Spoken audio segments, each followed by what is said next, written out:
Meus irmãos, obrigado. Podem sentar.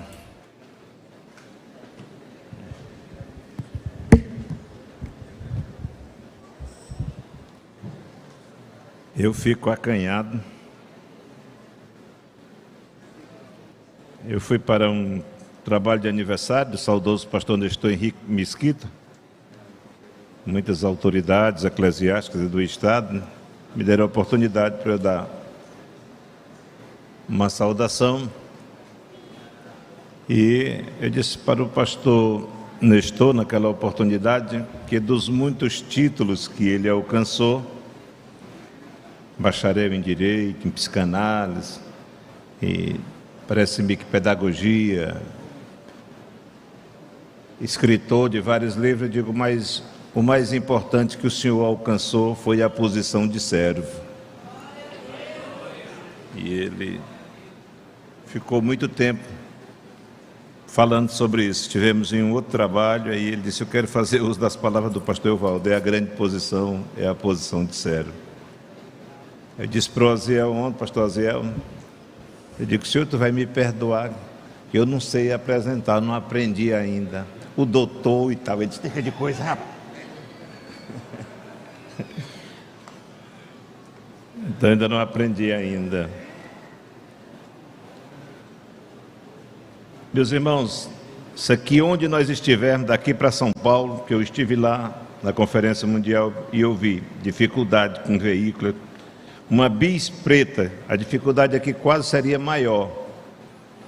Bis preta, placa, parece-me que é OIR 8822. O irmão confiou no Senhor e deixou a chave lá no contato, né?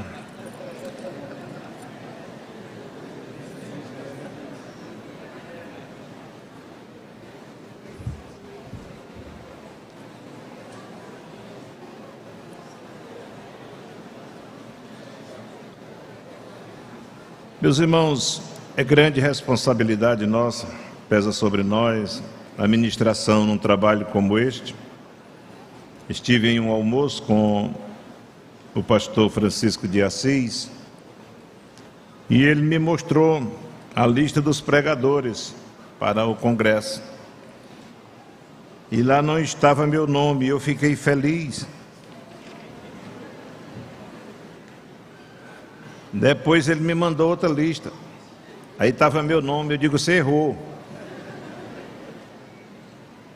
Deixa a primeira lista. Aí ele disse, não, tem que constar o seu nome. E eu lutei. Recebi do irmão Michel uma orientação para que meditasse sobre os valores do reino e os valores humanos na missão.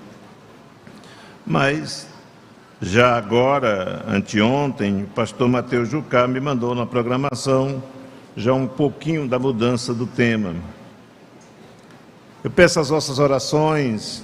Eu tenho enfrentado, meus irmãos, algumas dificuldades de saúde, trabalho todo dia, luto, para a glória do Senhor.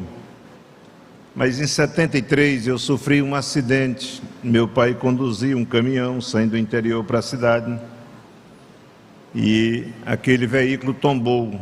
Morreram 15 pessoas no interior, no município de Mirador, muitos aqui conhecem, é minha terra natal. No interior, num povoado, morrer 15 pessoas abala muito. E dentre as 15 pessoas, tinha 8 da nossa família. Morreu uma irmã de meu pai, 2 sobrinhas, e eu fiquei debaixo do carro. Milagre é eu estar aqui hoje. Era para ter ficado esmagado. Mas aí tem hora que a gente reclama com a estrada carroçal, mas tem hora que a gente vê milagre de Deus, o que Ele faz.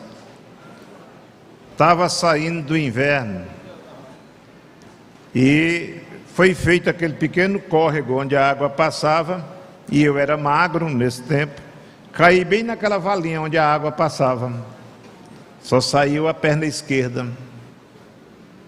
E aí meu pai pegava nos meus ombros, eu só a cabeça de fora daquele caminhão, tinha carregado a minha carga, E meu pai chorava, queria se suicidar e dizia: meu filho, você está todo quebrado. Eu digo: estou, meu pai, dói muito, mas era só a dor, que era muito grande. E isso me criou um problema, porque eu fiz uma cirurgia na época, ali em Teresina, só tinha clínica particular, Clínica São Lucas, do pastor Reinério conhece demais, e eu estava lá. Tem um episódio em minha vida, dia da inauguração do Albertão, esse estádio de futebol lá em Teresina. Aí foi passando um avião da VASP, um pouco baixo, e um malandro lá gritou, disse: o Albertão está caindo. E o povo correu todinho para o alambrado. Pô, não é que caiu? Não estava caindo, mas caiu. E eu sozinho de Mirador naquela clínica, quase 4 da tarde, lotou de gente quebrada daquele acidente. E eu sozinho aqui, botando gente do meu lado. Foi feita uma cirurgia e foi colocado um parafuso em minha perna. O tempo passou, e eu sempre tendo essa pequena dificuldade, mas fazendo tudo. Só que teve um ferimento, e esse ferimento eu contraí osteomielite. Foi para o osso, e lá o parafuso que me serviu por 50 anos se tornou corpo estranho. E aí eu lutei muito. Teve uma semana aí que eu me consultei com 9 médicos bons de Teresina, até que eles chegaram à conclusão de tirar o parafuso. Ninguém acha mais, ele era uma criança. Mas eu encontrei um médico amigo de muitos anos, ele disse: eu tiro, vou tirar para você. Tirou, conversando comigo. Eles imobilizaram a perna esquerda e eu fiquei conversando. E ele lutando. Eu digo: está difícil, doutor? Ele disse: está difícil. E depois até que ele deu um grito, deu glória a Deus, não sei porquê, ele disse: glória a Deus, achei. Achou.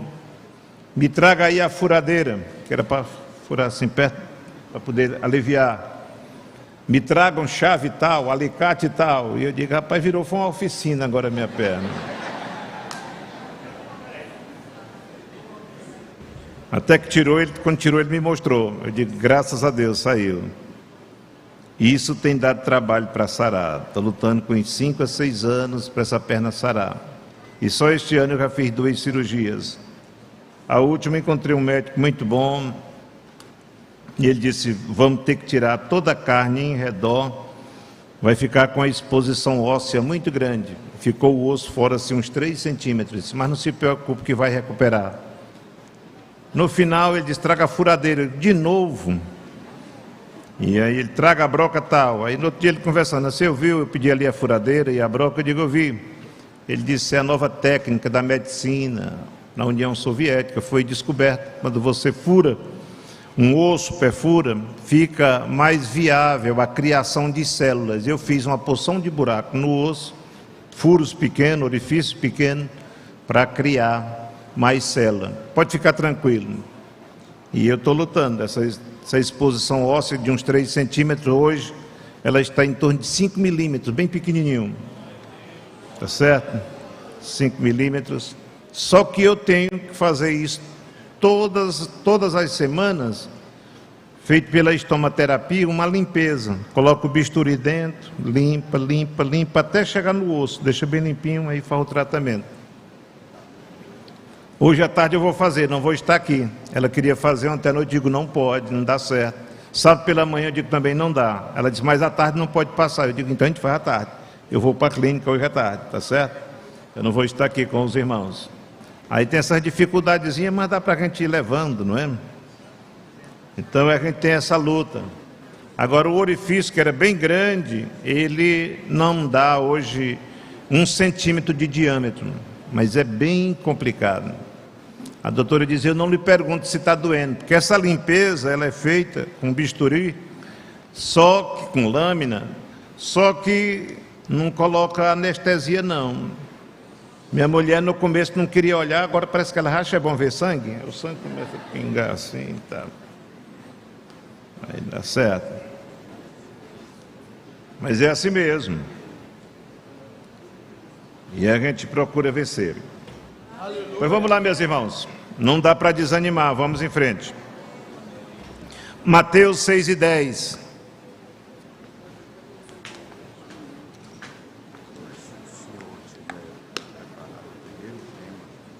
Tem um. Está até na apostila. É ele mesmo, porque foi o irmão que errou. Certo? Certo.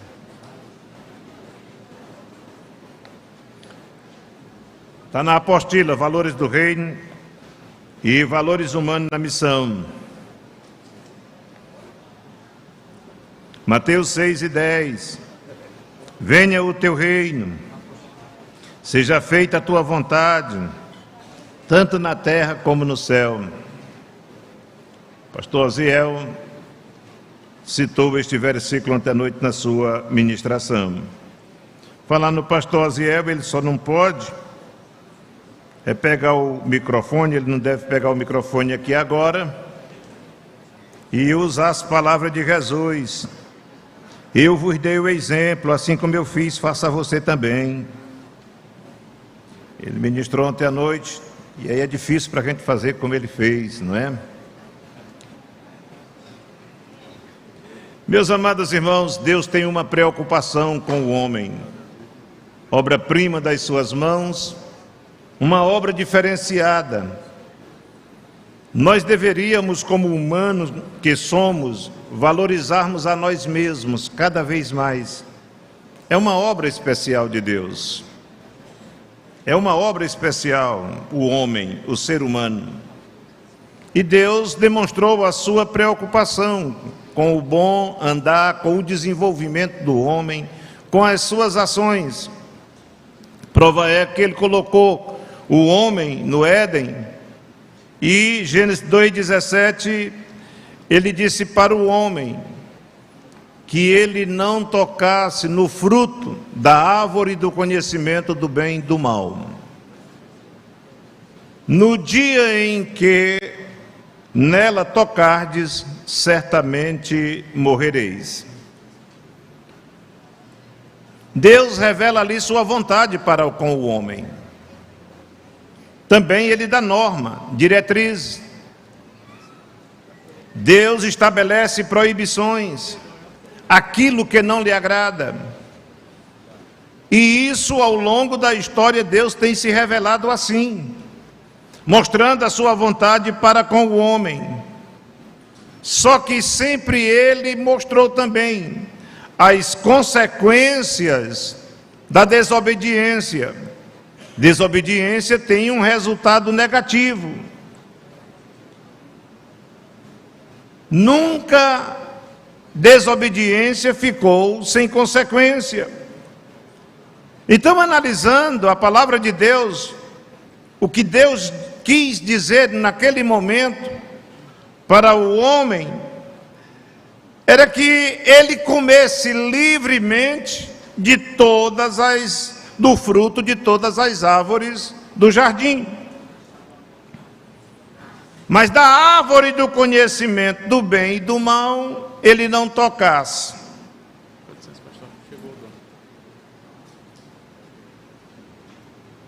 Mas como dizendo, não obstante, você tem liberdade de escolha. Eu só estou te dizendo que você pode escolher comer.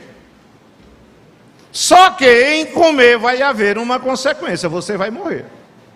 Agora, proibido de comer não tem, pastor Zé? Agora, consequência tem.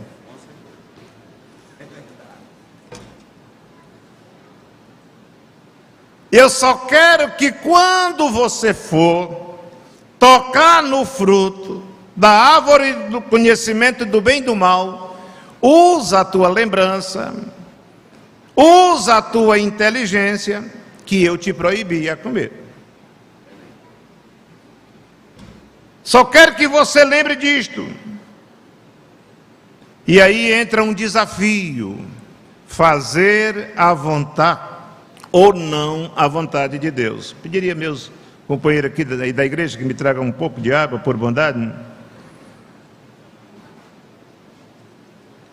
Fazer a vontade do Todo-Poderoso. E esse tem sido um dilema até hoje. Obrigado.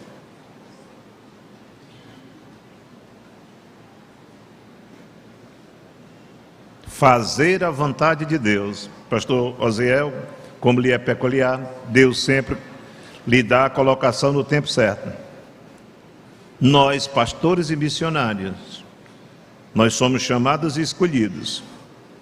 Cabe a nós fazer ou não o que Deus determinou a nós para ser feito. Ele não obriga nenhum a fazer. Só que em não fazer, nós vamos ter prejuízos, vai haver consequência. Com o erro do homem, com a desobediência do homem, o homem fazendo uso do seu livre-arbítrio, ele nos trouxe uma consequência terrível. O mal adentrou na terra. E nós já paramos para pensar, independentemente de um estudo teológico, sistemático, aprofundado, grandes pesquisas, o tamanho do prejuízo que foi causado à humanidade por causa do erro do homem? Nunca houve catástrofe nenhuma no mundo até hoje, com tanta consequência como o erro do homem, pastor Reginaldo. Nunca houve. Tudo que sofremos, o que eu relatei aqui sobre a minha pessoa ainda é consequência de lá. Ainda é erro lá do início. Vamos para alguns índices. Criminalidade. Em 2023, o G1, até mesmo publicando um dado, uma estatística da OMS, que no Brasil estava sendo assassinado 110 pessoas por dia. E é porque tinha diminuído um pouco. Em 2022, foi em torno de 122 mil, 123 mil pessoas por dia. Não é brincadeira. Todo dia, em uma nação, morrer mais de 100 pessoas por assassinato. Se está acontecendo assassinato desenfreado, eu tenho dito em audiência pública, em debates, que o Estado tem o poder de trabalhar políticas sociais que podem minimizar um pouco, mas nunca vai acabar com esse alto índice e nem erradicar o mal de uma vez por todas. Porque o Estado não tem esse poder, porque está na essência do homem. Porque o homem perdeu os valores dados por Deus. Ele perdeu os valores que Deus colocou para o homem, e ele perdeu. E com a perda dos valores, desandou. A coisa tomou outro rumo, ficou numa situação tão contrária. Nós temos no Brasil, segundo também a OMS, mais de 1 milhão de abortos anual. Só no Brasil, mais de 1 milhão. A última pesquisa que saiu, aborto legal, que o Estado permite acontecer, nós tivemos no ano passado em torno de 2.700 abortos. Só que desses 2.700 abortos, aproximadamente, a maioria foi por estupro.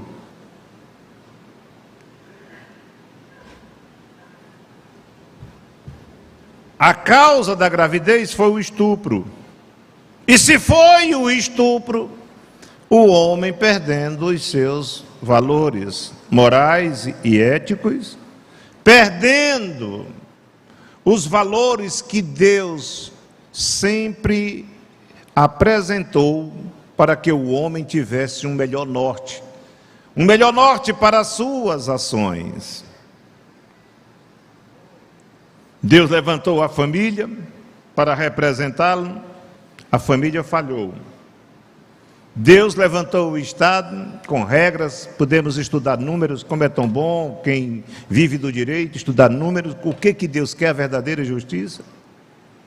Mas o Estado também falhou. E Deus levantou a igreja, e no levantamento da igreja, Deus levantou a obra missionária.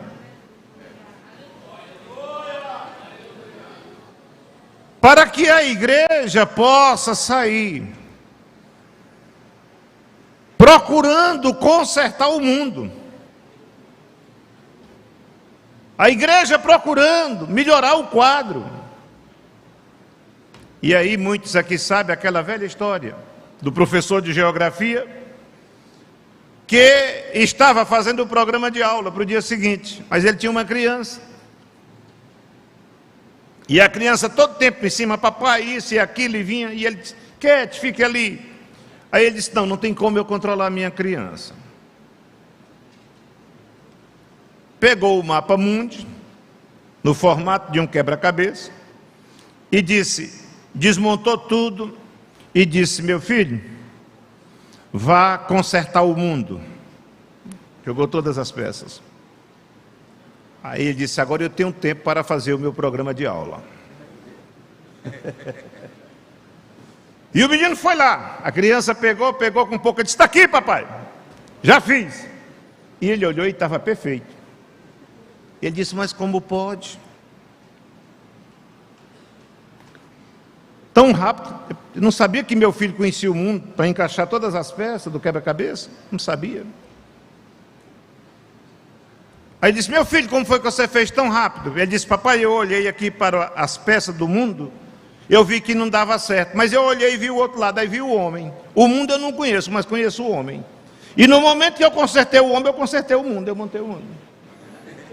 Então é necessário consertar o homem, passar os valores de Deus para ele, para que possamos consertar o mundo.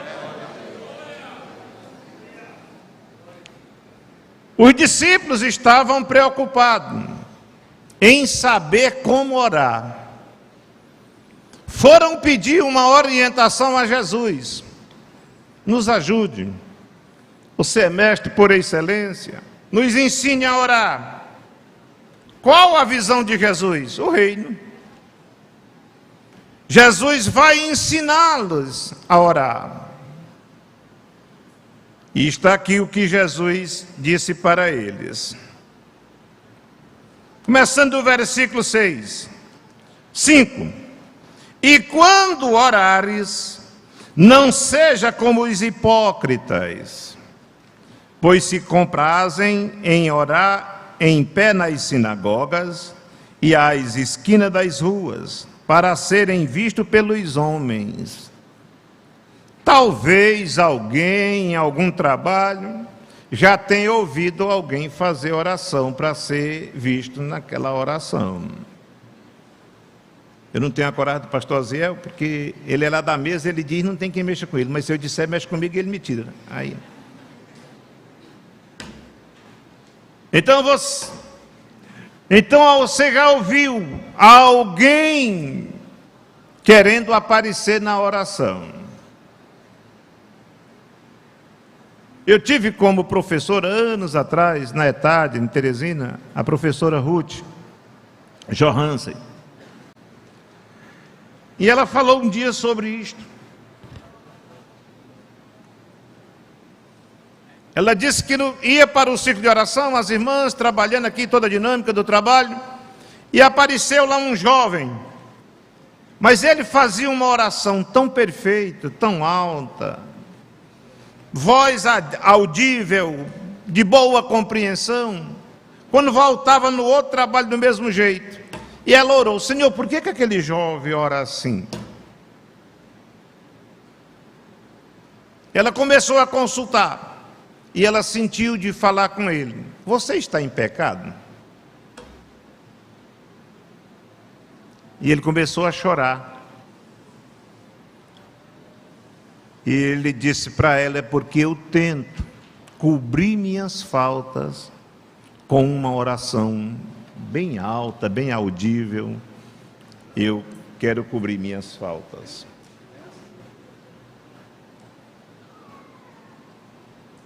E às vezes isso é hipocrisia. E disse Jesus: não façam isso. 6. Mas tu, quando orares, entra no teu aposento e, fechando a tua porta, ora ao teu Pai, que vê o que está oculto, e teu Pai, que vê o que está oculto, te recompensará. Não useis de vãs repetições, como os gentios, que pensam que por muito falarem serão ouvidos.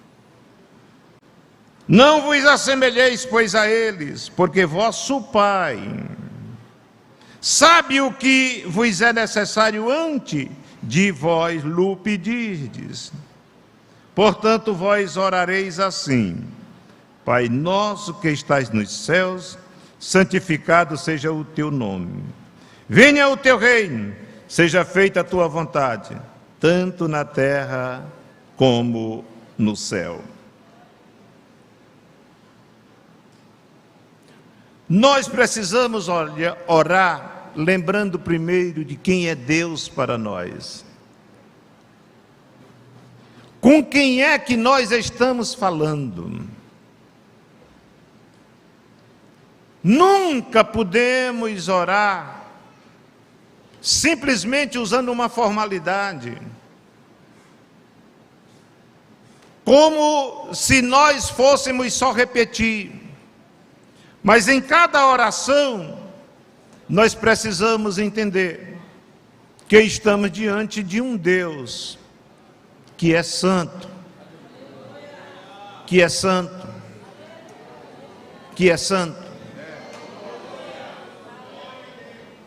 e que nunca pode ser tomado por brincadeira, de maneira nenhuma.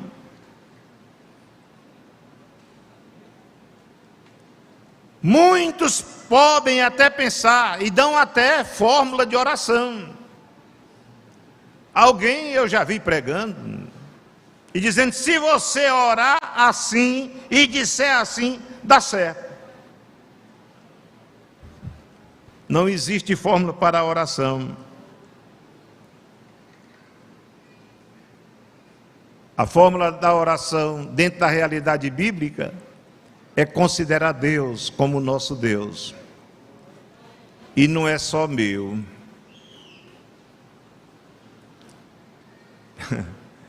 Pastor passa por cada dificuldade, né, pastor Zé? Eu fui orar numa casa e eu sabia. Só contar aqui um pouquinho, para resolver problema. Tinha havido separação, tinha a segunda esposa, estavam os filhos do primeiro casamento junto com os do segundo.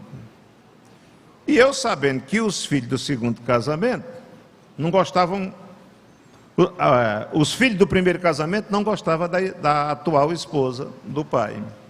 Problema lá, e eu comecei a orar. Veio aqui à mente. Aí eu pedi a Deus para abençoar o pai, os filhos do primeiro casamento. E os filhos, todos dizendo do primeiro casamento: abençoa Jesus. Sim, Senhor. E confirmavam tudo. E eu disse: Senhor, agora abençoa a nova companheira, a esposa do teu servo. Mas houve um silêncio do outro lado. Eu não ouvi nenhum dizer: abençoa, Senhor, cuida dela. Eu digo: mas como ficou difícil a oração, era um fervor agorinha, e agora já mudou, só as pessoas apresentadas, deu um impacto naquela oração, mas é Pai Nosso, não é verdade? Ou só é Pai de uns? É Pai Nosso. Nós precisamos olhar para o mundo, é o que Jesus estava querendo colocar na mente dos discípulos. Quando vocês forem orar, vocês se preocupem com o reino. Primeiro pela santidade de Deus, depois vocês se preocupem com o reino.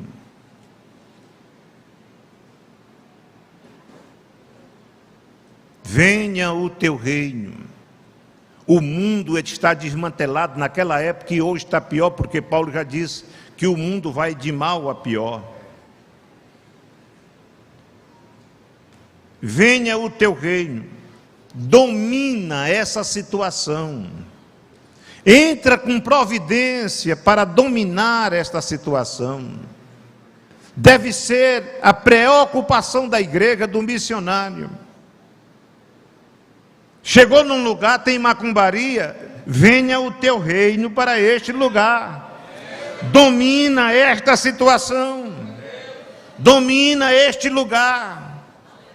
Se é de assassinato, não vá usar a fórmula, venha o teu reino para este lugar, para que aqui seja feita a tua vontade. Se a tua vontade for estabelecida, se ela for cumprida, muda tudo, muda todo o quadro. Então venha o teu reino, traz os teus valores para o coração dessas pessoas. Uma vez, eu li sobre um julgamento, e 7 juízes, e o decidisse pena capital ou não, de um delinquente. E 6 juízes votaram a favor da pena capital. E quando chegou para o último dar o seu voto, ele começou a chorar. E os outros olharam para ele: Excelência, o que está acontecendo? Você está chorando? Ele disse: tudo que esse pobre miserável fez, se eu não tivesse tido a oportunidade que tive, a formação que tive, eu também teria feito o mesmo. O homem fora dos valores bíblicos, os valores do reino, e fora dos valores morais, é a pior fera que tem na terra. É o pior animal que nós podemos contar na terra. É o pior. É capaz de fazer todo tipo de mal. Então venha o teu reino, seja feita a tua vontade. E às vezes não queremos que a vontade de Deus se cumpra em nós. Mas o que foi que disse Paulo? Romanos 12:2. Que a vontade de Deus é o quê? É perfeita, é agradável. Por que não querer a vontade de Deus? Só que Jesus amarrou os discípulos: orem e diga: seja feita a tua vontade. Eu vou ter que me esvaziar de mim mesmo. Vai prevalecer em mim a tua vontade. E o missionário já disse isso. Prevaleça a tua vontade. Nós, como pastores, quantas vezes não temos alguma coisa que a gente gostaria que não acontecesse de acordo com o nosso eu? Mas qual é a vontade de Deus? Que prevaleça a vontade de Deus. Essa vontade é soberana. É por isso que ele diz: santificado seja o teu nome. Não adianta eu tomar o nome de Deus, dizer que é um nome santo, e Ele não mandar em minha vida. Que a vontade dEle não se cumpra em minha vida. Não adianta. Eu preciso deixar que a vontade de Deus se cumpra em minha vida. Às vezes nós xingamos tanto, falamos tanto, por causa da política, criticando os políticos. E tem irmão que diz: onde é que eu vou orar por um ladrão daquele? Mas é o que diz a palavra de Deus? Vamos olhar bem um pouquinho? Primeira carta de Paulo a Timóteo, capítulo 2, de 1 a 4.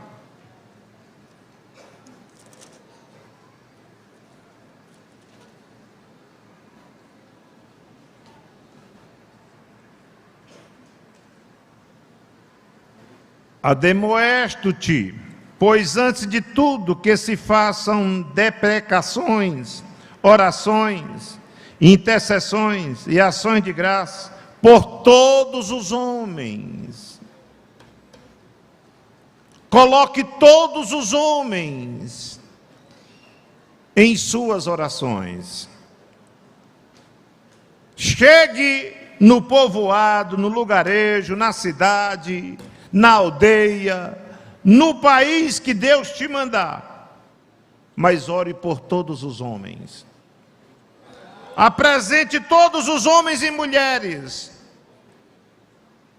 Venha o teu reino sobre essas vidas, pelos reis e por todos que estão em eminência, para que tenhamos uma vida quieta e sossegada. Quer ter paz? É orar. Quer ter tranquilidade? É orar. É buscar a Deus em toda piedade e honestidade.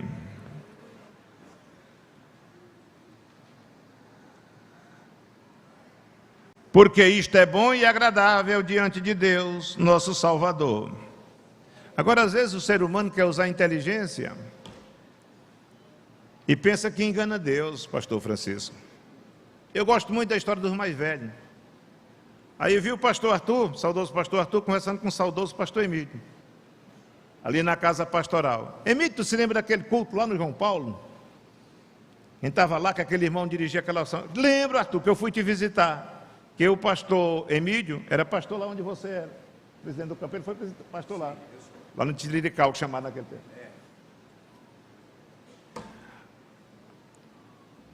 Aí um irmão começou a orar, bem no meio, lá no João Paulo. Começou uma oração naquele tempo. Senhor, tenha misericórdia do irmão fulano de tal. Está comprando e não está pagando. Bem alto. Pensou uma oração dessa? Senhor, tenha misericórdia da irmã fulano de tal. Está falando demais da vida alheia. E eles aqui pararam, pastor Arthur e pastor Emílio. Aí quando chegou na pessoa dele, ele disse, Senhor, e eu? Tu sabe.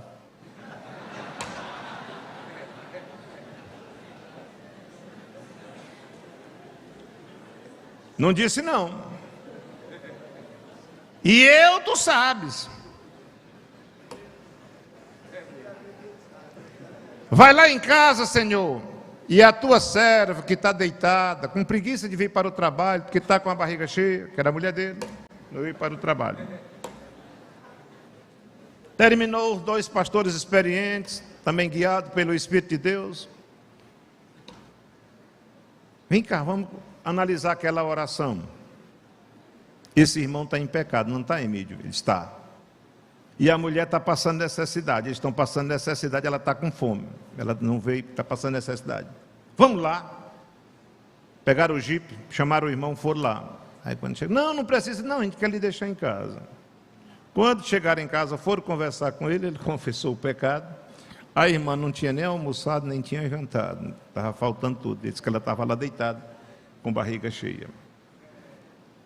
Então é preciso haver honestidade na oração, sinceridade na oração, mostrar a realidade para o Senhor. Louvado seja o nome do Senhor para todos sempre. Falando da vontade de Deus, foi o que disse Paulo a Timóteo. O que Deus quer?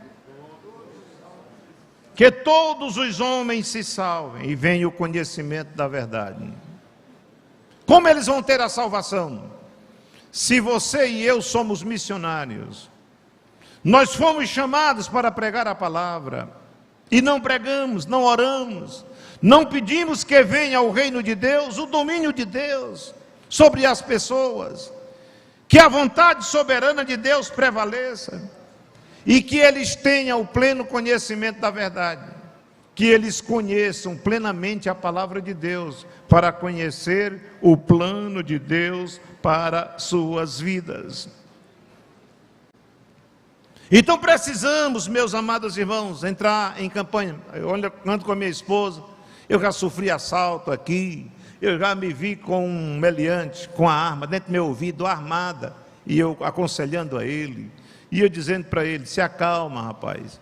Eu digo: você vai me matar por um acidente, você está com esse dedo aí por um nada, essa arma dispara e você me mata, tenha calma. Então a gente passa, mas eu ando com a minha esposa, ela disse: onde é que está aquele rapaz drogado? Eu digo: minha filha, o sonho do pai e da mãe, para ele, não era ele estar aqui hoje, desse jeito na rua.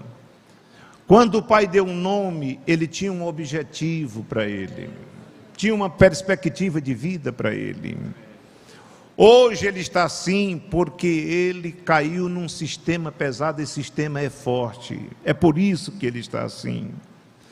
Mas ele pode sair, nós precisamos orar, e se eu falo direto para a igreja, vamos orar, para que Deus possa tirar da sarjeta tanto jovem que está por aí. Desse número de pessoas que morrem, em torno de 120 pessoas por dia no Brasil, 75% é de jovens de 19 a 29 anos de idade. A maioria são jovens que estão morrendo. E nós precisamos, como igreja, entrar nessa batalha. Nós não fomos levantados para estar aí brigando com alguém, com A ou B, por religião, por denominação. Tem pessoas que param para discutir, perdem tanto tempo. Não. Tem vezes que eu digo: eu não sei falar de igreja de ninguém, eu só sei falar de Jesus. Eu só sei falar de Jesus, do Filho bendito de Deus. É só quem eu sei apresentar como solução para os homens, solução para as pessoas, para as famílias. É Jesus, o Filho bendito de Deus. Louvado seja o nome do Senhor para todo sempre. Precisamos tirar da nossa mente, que Deus possa fazer uma varredura, uma limpeza na nossa mente, para que possamos pensar. E Jesus queria ensinar na oração: se vocês querem orar bem, vocês vão pensar no reino. Se vocês querem orar bem, vocês vão pensar na boa e perfeita vontade de Deus. E Paulo, ele escrevendo aos Filipenses 4:8, ele diz: quanto ao mais, irmãos, tudo que é verdadeiro. Para que andar mentindo? Inventar muita coisa que não existe. Tudo que é honesto, tudo que é justo, tudo que é puro, tudo que é amável, tudo que é de boa fama, se há alguma virtude, se há algum louvor, nisto pensai. Eu ouvi aqui e oriento, e tenho incentivo e apoio. Tem dificuldade, somos humanos. Tem aqui consulta, você pode ter um encontro com um psicólogo. Mas podemos ir atrás, que quando nós temos problemas psicológicos, é porque nós nos prendemos em algumas coisas que era para não termos nos prendidos. Aí começou a malvada da insônia, noites a fio sem dormir, impregnou na mente um problema, e Paulo dá aqui uma terapia muito boa. Você quer pensar numa coisa boa, numa coisa honesta, pura, coloca a tua mente. E eu duvido, se nós ocuparmos a nossa mente com tudo que Paulo disse, se amanhã nós vamos estar em depressão. Hoje precisamos sair, mas vamos ocupar nossa mente com coisa boa. Tem situação difícil? Venha o teu reino, domina essa situação. Já teve um problema que ninguém conserta, a não ser com o evangelho, com a pregação da palavra, com o reino de Deus presente. A catástrofe está instalada desde o Éden até agora, e não tem salvador da pátria, a não ser aquele que pertence à igreja do Senhor e levar Jesus para o coração, para a vida de uma pessoa. Então pense nisto: eu vou ajudar uma família, eu vou ajudar essa vida. Eu um dia me emocionei ali em Teresina. Estava aqui no Templo Central, terminou aqui um trabalho, e numa quarta-feira me chamaram aqui, disse, vem bem aqui numa casa. E eu fui. Cheguei lá, tinha um jovem, ele estava endemoninhado. Cheguei, ali orei e expeli o demônio. Vi a situação daquele jovem. Eu digo, Deus tem coisa maravilhosa para a sua vida. Aí quando cheguei lá em Teresina, estava num trabalho, vi aquele rapaz de gravata, camisa social. Pastor Evaldo, da paz do Senhor. Eu digo, a paz do Senhor. Ele disse, você não me conhece. Eu digo, não estou lembrado de você, não estou lhe conhecendo. Ele disse, eu sou aquele rapaz que você foi orar por ele, que estava endemoninhado, estava escravizado. Jesus me libertou. Hoje ele disse, aleluia, louvado seja o nome do Senhor. Hoje eu sou esse homem, pastor Evaldo. Me alegrou demais. Eu digo, agora vamos ver. Enquanto o mundo gasta com problemas sociais, tentando políticas públicas, gasta bilhões e bilhões e não consegue nada, com o Evangelho, com o reino de Deus presente na vida de uma pessoa, a pessoa é transformada, e não custa nada levar isso para as pessoas, não custa nada, e o benefício para o Estado, o benefício para a família, o benefício para a sociedade de uma pessoa transformada. Outra vez eu conversando com um delinquente, e eu comecei a falar de Jesus para ele. Tem dia que a gente tem coragem, me deu vontade, a mãe me falou da situação, eu coloquei no carro, homem perigoso, coloquei no carro, levei para um restaurante e dei almoço para ele. Você vai almoçar comigo? O senhor tem coragem? Eu digo, tenho. Almoçamos, eu parei o carro debaixo de uma árvore, eu digo, agora eu quero que Jesus te liberte, eu quero te falar de Jesus. Falei, e ele começou a ser tocado, eu digo, o Senhor está presente, está presente. Ele disse, olha, você não sabe o que foi que eu já fiz. Não tem perdão para mim não. E eu disse, onde abundou o pecado, superabundou a graça de Deus. E ele diz, tem perdão? Eu digo, tem perdão. Só não tem perdão para quem não se arrepende, para quem não reconhece seus erros. Você reconhece? Reconheço, pois tem perdão. E eu orei por ele. Ele suava e chorava, que parecia um fenômeno. Então venha o teu reino. Os valores do reino na vida de um homem. Ele faz o que a França antiga queria, uma sociedade mais justa, mais igualitária, fraterna, porque esse é o projeto de Deus para a igreja. Que o Senhor nos guarde no seu amor, não só hoje, mas eternamente.